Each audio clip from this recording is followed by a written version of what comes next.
क्या आप जानते हैं, शौहर और बीवी का रिश्ता सिर्फ मोहब्बत का नहीं बल्कि भरोसे का भी होता है।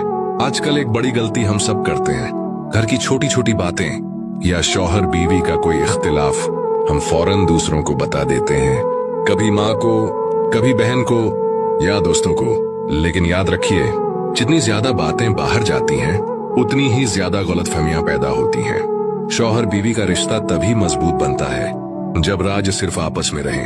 बाहर से आने वाली हर मशवरा, हर तनकीद आपके दिलों को दूर कर देती है। अक्लमंद वो नहीं जो हर मसला दुनिया को सुनाए, बल्कि वो जो अपनी बीवी शौहर से बैठकर मसला हल करे। याद रखें, जो बातें बेडरूम में होती हैं वो वहीं खत्म हो जानी चाहिए। यही मोहब्बत का असल इम्तिहान है और इसी से रिश्ता मजबूत होता है। अगर आप भी अपना रिश्ता मजबूत बनाना चाहते हैं तो ऐसी और वीडियोस के लिए हमें जरूर फॉलो करें।